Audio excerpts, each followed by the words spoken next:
first of all, don't fight with that. It's there. Over time, you should be able to let those experiences go. Basically tell them, not now, later. I'm just going to sit here and be.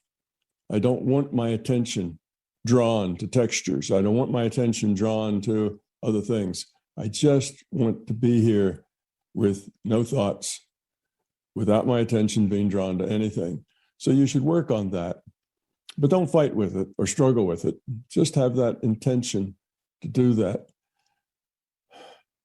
Your mind is busy.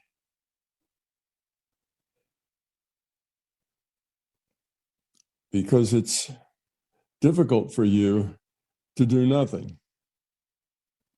Sometimes we find doing nothing is one of the hardest things for us to do.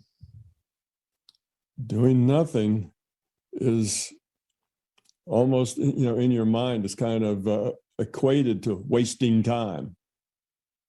It's like you need to be doing something.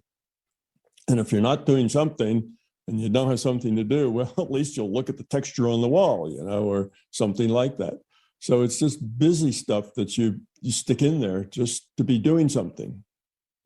Well, that constant need to be doing something is not really what we want running in the background. Because if it's running now in your foreground, when you don't have any thoughts or any sense data, it's going to be running in your background all the time. And what it'll do is it'll just become noise in your background and distractions in your background. You're going to want to focus on something and be connected to something, and you'll see textures, and you'll see this, and you'll see that, and all this stuff going on. And you don't know then whether that's part of what you're involved in, or whether it's superfluous or what it is. So you don't want all that stuff just wandering around in your background. It just adds noise to your signal. And if you're working on something new, that signal is often subtle. And if you have a noisy signal, it just makes it harder. So it's not a terrible thing. It's just, you're busy.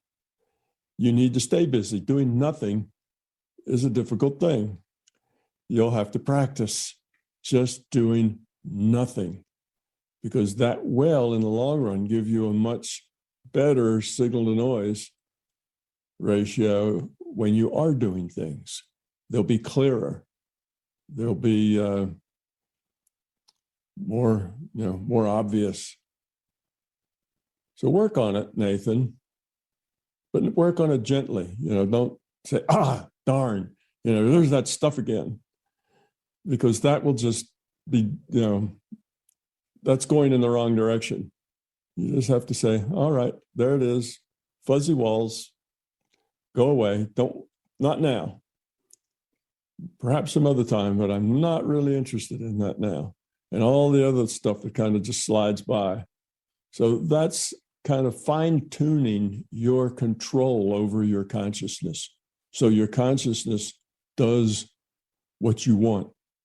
Your intent is the power that makes your consciousness do things.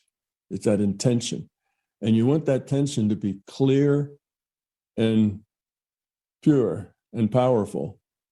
So to do that, you need to take all of the resources of that intention and put them to your service, rather than have them just kind of, buzzing around in the background doing things.